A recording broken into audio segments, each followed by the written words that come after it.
నమస్తే, welcome to prime 9 analysis. ఆంధ్రప్రదేశ్లో assembly ఎన్నికలకు సమయం దగ్గర పడుతుంది. అసెంబ్లీతో పాటు పార్లమెంటుకు కూడా ఒకేసారి ఆంధ్రప్రదేశ్లో ఎన్నికలు జరగబోతున్నాయి. ఈ నేపథ్యంలో అధికార పార్టీ తనకున్నటువంటి అడ్వాంటేజ్ను ఉపయోగించుకొని ఇప్పటికే అభ్యర్థుల కసరత్తు దాదాపుగా పూర్తి చేసింది. దాదాపు వైఎస్ఆర్ కాంగ్రెస్ పార్టీ 7 జాబితాల ద్వారా అసెంబ్లీ అలాగే పార్లమెంటు అభ్యర్థులను ప్రకటించింది. అయితే ఇప్పటికీ కూడా అధికార పార్టీలో కొంత కన్ఫ్యూజన్ అనేది కొనసాగుతుంది. ఈ నేపథ్యంలో ఇప్పటికే ప్రకటించినటువంటి ఇన్ఛార్జీల స్థానంలో కొత్త వారిని కూడా మార్చేటటువంటి యోచన చేస్తుంది. అందుకు ఉదాహరణగా మనం మచిలీపట్నం లోక్సభ నియోజకవర్గాన్ని చూసుకోవచ్చు. మచిలీపట్నం లోక్సభ నియోజకవర్గానికి సంబంధించి అధికార వైఎస్ఆర్ కాంగ్రెస్ పార్టీ అభ్యర్థిగా బాడిగ రామకృష్ణ దాదాపు ఖరారైనట్టు కనిపిస్తుంది.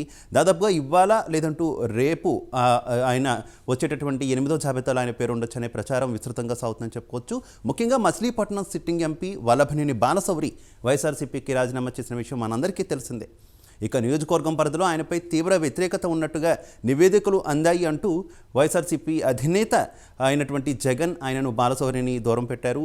ఇక ఈ నేపథ్యంలో ఆయన వెంటనే కూడా పార్టీకి రాజీనామా చేశారు. వెంటనే జనసేనలో చేరారు. జనసేనలో చేరినప్పటి నుంచి కూడా ఆయన తీవ్రమైనటువంటి విమర్శలు చేస్తున్నాడని కూడా మనం చూసాం. ఈ నేపథ్యంలో అక్కడ ఎవరిని నిలబెట్టాలి, బాలశౌరిని ఏ రకంగా ఓడించాలనేటటువంటి కంకణం కట్టుకున్నటువంటి వైసీపీ అధినేత ముందుగా సింహాద్రి రమేష్ బాబు, అవనిగడ్డ స్థానిక ఎమ్మెల్యే అయినటువంటి సింహాద్రి రమేష్ బాబు పేరును ఖరారు చేశారు.